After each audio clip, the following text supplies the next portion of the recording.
It's Black Friday, November 29th, and this is the Daily Medical News by MDedge. Today, a special best of episode featuring Dr. RK from the Psychcast by MDedge.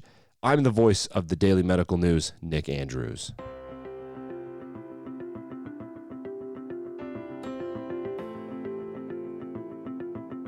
Before we introduce you to Dr. RK, a quick heads up that we have a listener survey available in the show notes. We know you have a lot of things to do and your time is very important, but we would really appreciate if you have thoughts on the show to take the listener survey. It'll help us improve, learn a little bit about you, learn a little bit about what kind of content you like, and it gives you a place to give feedback on how to make this better. We're in this for you.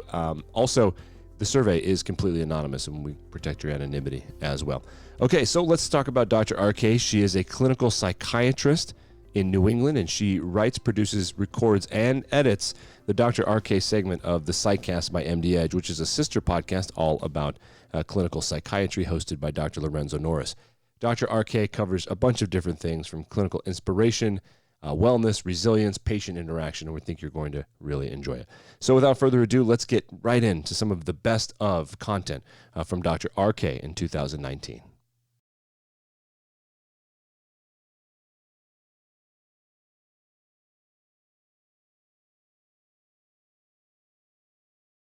So what makes something a disorder or a variant from normal?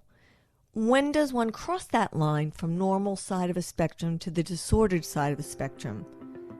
What do the tails of a normal distribution mean or tell us? Who gets to determine normal? There were disorders in psychiatry that are no longer considered disordered and new ones that are created. How did that get to be? For me, usually the defining feature of a disorder is impairment in function and a specific set of criteria that when compared to a statistical sample represents a deviation. This is where the DSM comes in, i.e. the Diagnostic and Statistical Manual of Mental Disorders. Essentially, the DSM has done the data collection and crunching number part for us. But the cluster formation that constitutes the disease formulation, well, that's worthy of examination. That is to say, that impaired interest, sleep, concentration, energy, appetite, etc., that this cluster formation defines the phenomena that we all together call major depressive disorder, and this is homogeneous across different groups is interesting. Although, is it? Maybe not so much. Well then, of course, there's also Thomas Szasz, a very interesting psychiatrist who did not believe in psychiatry as a practice. What is it, you say? Yes, a psychiatrist who did not believe in psychiatry.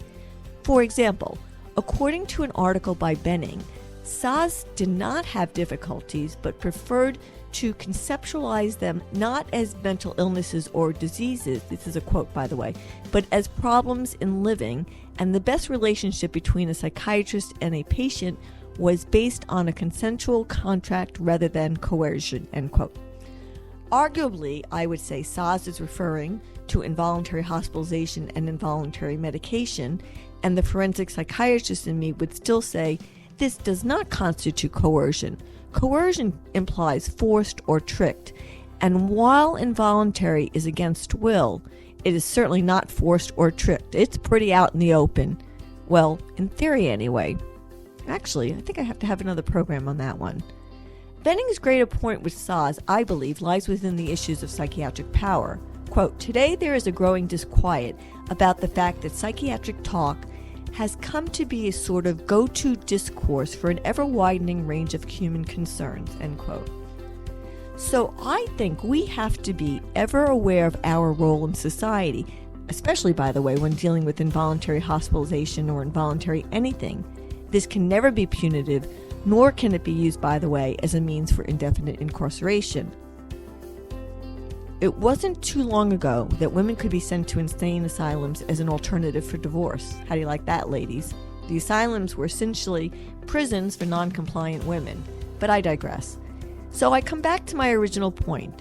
Who gets to decide what's a psychiatric disorder and what's not, beyond the simple statistics? And what are all the geopolitical implications of such a decision? I'm Dr. Renee Kohanski for the MDedge Psychcast. Sometimes in trying to understand to what my patients are truly committed, I'll look at what do they actually have in their lives. It may not be what they want or in their best interest, but that's what brings them to treatment and that's what's there. And I look at the insanity of these big systems currently wailing against one another in our world. To what end?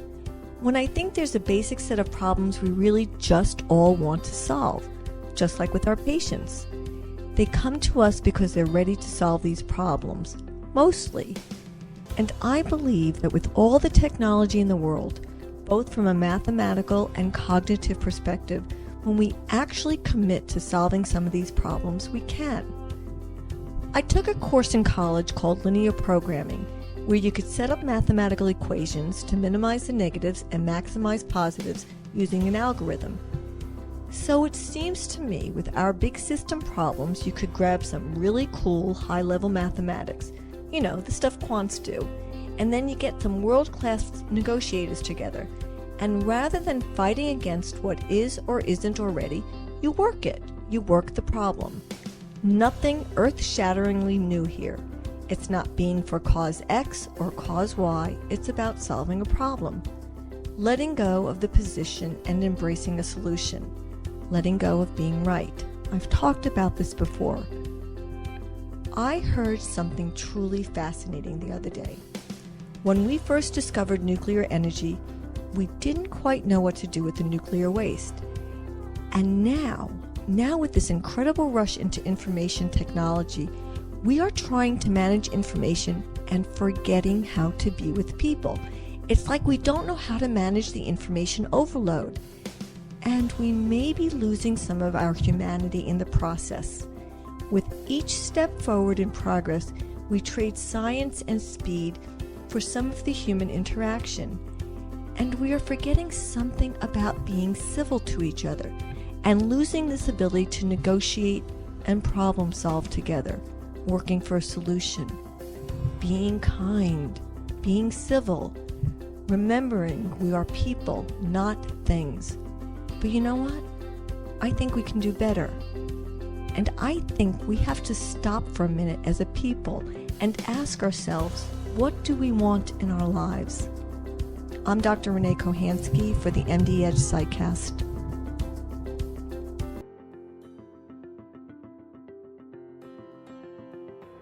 Thank you, Nick, as always, for the introduction.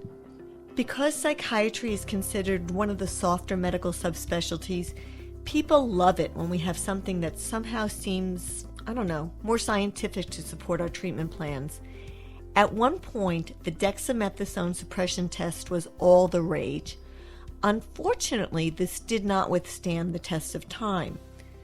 We are always searching for that holy grail of tests, but whether we are practicing hem-onc, gastroenterology, internal medicine, ultimately it's going to come down to the skill of the physician, regardless of the instrument. Remember when we had to do physical exams? I can distinctly recall percussing livers to determine tumor sizes, but I digress. Today there is an exciting field of pharmacogenomics, and I'm going to briefly review some of the terminology and then share where I find this technology useful. So pharmacogenomics, simply put, is the role of the genome on the response to a drug. There are subcategories of pharmacogenomics which include, but are not limited to, pharmacogenetics, which is how genetic variations impact drug response, pharmacokinetics, or PK, which influence absorption, distribution, metabolism, and elimination of a drug, and pharmacodynamics, which is basically how a particular body responds to a drug. When we talk about obtaining pharmacogenomics for our patients in psychiatry, or when they ask us for quote-unquote gene testing, generally what we are talking about is pharmacogenetic testing, specifically looking at pharmacokinetics and occasionally some pharmacodynamic responses. Within pharmacokinetics, specifically in gene testing, we are interested in the metabolism of drugs within the cytochrome P450 oxidative enzymes, which are polymorphic. As a result of this polymorphism, there are three phenotypes: ultra-rapid metabolizers, extensive or normal metabolizers, and poor metabolizers. And the most common cytochromes for metabolism of drugs in humans, as most of us knows, are the CYP2C9, 2D6, and 3A4. So essentially, when we get gene testing to figure out what drugs to use, we are only looking at one very small piece of the clinical puzzle. That is to say, we are simply determining whether they metabolize certain drugs in unusual ways, rapidly or slowly, that is. Note, it doesn't tell us which medication is clinically indicated. It doesn't even tell us whether it will work or treat the person. So say a person presents with a history of bipolar disorder and now has a chief complaint of anxiety and agitation. All the genetic testing in the world won't help you if you increase their SGA and miss the akathisia. However, the testing might help you in telling you of a pharmacodynamic non-responder to a particular medication. So where else might it be useful? Well, if a person presents having had unusual side effects to medications at unusual doses. However, what's usually going to happen is it's going to confirm what you already have concluded, that is, the person has a polymorphic variation. But listen, never underestimate the value of transitional objects. And the actual paper serves a very validating experience, both to the patient and to your clinical acumen. And when I say the paper, I mean the report that comes from doing the genetic testing. It might also then unveil drug candidates that will respond better to this person's particular genetic polymorphism. An instrument will always only be as good as the clinician deploying it. I'm Dr. Renee Kohanski for the MDedge Psychcast.